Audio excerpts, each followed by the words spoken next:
और इसी बीच बड़ी खबर जल्दी से दर्शकों को बता दें, कोलकाता मर्डर मामले से जुड़ी हुई और आपको ये बताएं इस मामले को लेकर जो अगली सुनवाई है वो 22 अगस्त को होगी। अगली सुनवाई, बड़ी खबर इस वक्त सामने आ रही है।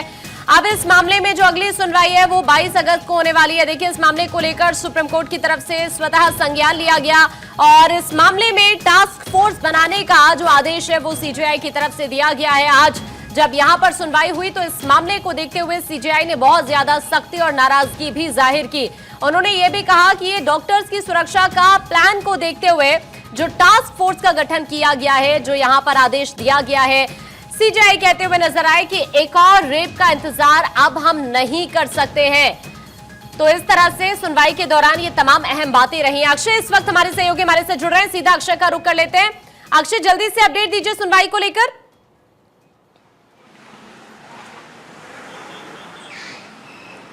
देखिए, कहा जा रहा है कि अगली सुनवाई 22 अगस्त को होगी और लेकिन सबसे बड़ी बात यह है कि जिस तरह से सुप्रीम कोर्ट ने टिप्पणी की है पश्चिम बंगाल की सरकार पर, जिस तरह से सवाल उठाए हैं, जिस तरह से एफआईआर दर्ज होने में देरी को सवाल उठाया है, साथ ही साथ पीड़िता का जो बयान, जो पीड़िता का नाम उजागर करने पर बात रही है उसको लेकर के सवाल उठाया है, वो काफ़ी महत्वपूर्ण हो जाता है।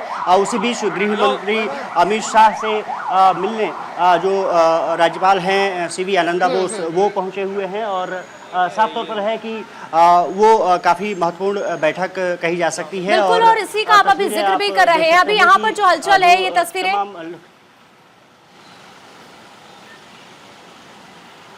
तो देखिए अक्षय वहां से तस्वीरें इस वक्त साझा करने की कोशिश कर रहे हैं। अक्षय, राज्यपाल मिलने पहुंचे हैं, वहां पर अपडेट आप देते रहिए साथ साथ।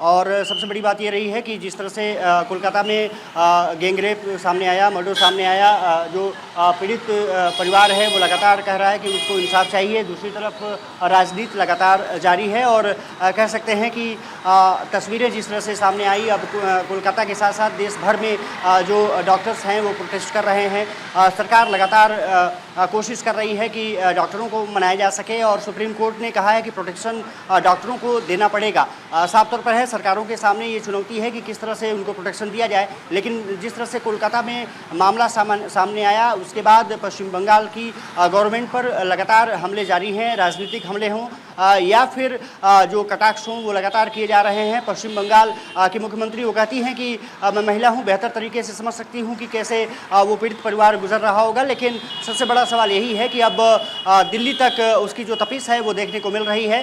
सीवी आनंदा बोस ने पहले कुछ देर पहले जगदीप धनखड़ जो उपराष्ट्रपति हैं उनसे मुलाकात की, राष्ट्रपति द्रौपदी मुर्मू से मुलाकात की और उसके बाद गृह मंत्री अमित शाह से वो मिलने पहुंचे हैं। साफ तौर पर है दोनों नेताओं के बीच में वहां की ताज़ा स्थिति को लेकर के समीक्षा की जाएगी और जो रिपोर्ट है वो सीवी आनंदा बोस गृह मंत्री अमित शाह को देंगे कि किस तरह से वहाँ पर घटना हुई और उसके बाद किस तरह से लापरवाही जो स्थानीय पुलिस है उसकी सामने आई। सीबीआई लगातार इस पूरे मसले की जो तफ्तीश है वो लगातार आगे बढ़ा रही है और उसके बाद सरकार भी एक्शन में है।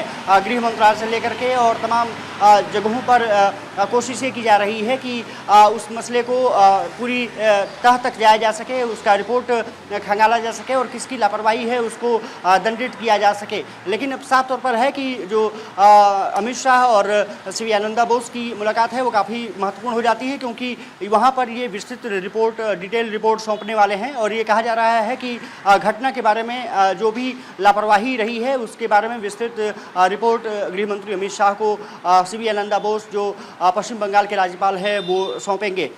जो ये खबर आ रही है कि उन्होंने एक विस्तृत रिपोर्ट बना ली है, राष्ट्रपति द्रौपदी मुर्मू को भी उस रिपोर्ट से अवगत कराया है और उनको भी जानकारी दी है कि अभी हालात कोलकाता और पश्चिम बंगाल में किस तरह के हैं और गृह मंत्री अमित शाह निश्चित रूप से इस पूरे मसले को लेकर के लगातार केंद्र सरकार निगरानी भी रख रही है।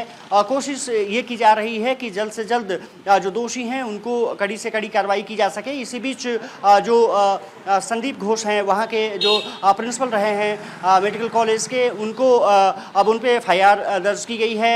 उन्होंने पीड़िता का नाम उजागर किया था, ये आरोप है उन पर और साफ तौर पर है कि अब सभी की निगाहें इसी बात पर टिकी हैं कि अमित शाह से मिलने के बाद आनंद बोस किस तरह से अपनी प्रतिक्रिया देते हैं। लेकिन ये माना जा रहा है कि गृह मंत्रालय क्योंकि अब नया नियम भी लागू कर चुका है, ये कहा जा रहा है कि हर राज्य को जो कानून व्यवस्था से संबंधित मसले हैं वो 2 घंटे में हर राज्य को अपडेट करना होगा। और ये उसके बीच में ये आया है जब कई राज्यों में जो कानून व्यवस्था की स्थिति रही है वो खराब होती रही है। और पश्चिम बंगाल का उदाहरण हमारे सामने है, अभी भी डॉक्टर वहाँ पर लगातार प्रोटेस्ट कर रहे हैं। दिल्ली में भी प्रोटेस्ट का सिलसिला जारी है। डॉक्टरों की मांग है कि ऐसे जगहों पर अगर सुरक्षित महिलाएं नहीं हैं, सुरक्षित डॉक्टर नहीं हैं, तो फिर कहाँ वो सुरक्षित रह सकते हैं। ठीक है, मैं आपके पास अभी वापस लौटूंगी। देखिए